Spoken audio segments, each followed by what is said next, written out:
Hello and welcome to our Church Without Walls. I'm preaching a series of messages called the Ten Commandments. Today's text is found in Exodus chapter 20, verses 3 to 17. This is part 8 with the emphasis on verse 15. Welcome back.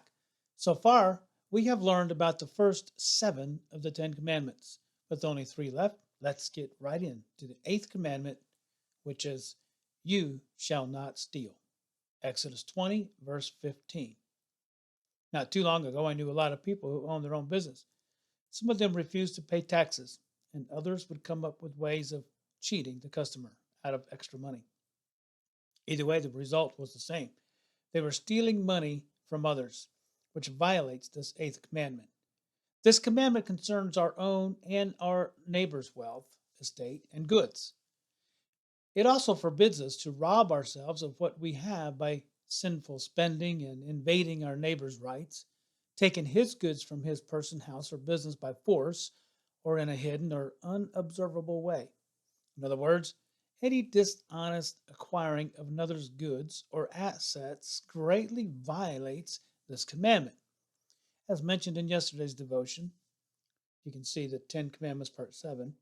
This commandment can easily pose a moral dilemma. Though it may be legal to obtain extra goods or money in a forcible, deceitful, or dishonest way, it violates the 8th commandment.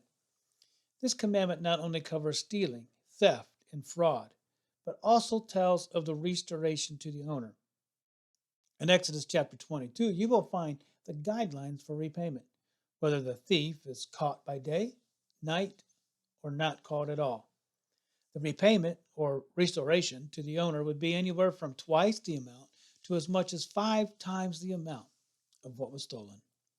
However, this commandment didn't just cover the actual stealing of a thing, it also covered borrowed items. Let's say you borrowed a tool from your neighbor, but it broke while in your possession. You then decided to keep it and hoped the owner forgot all about it, or you returned it and didn't say anything about it being broke. This too violates the 8th commandment.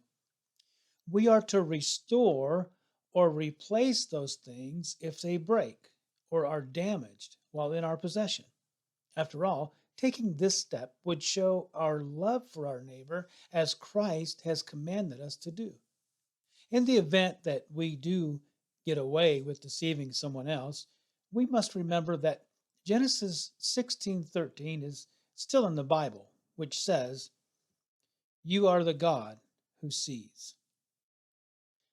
I'm Pastor Robbie, teaching His Word, His work, His way.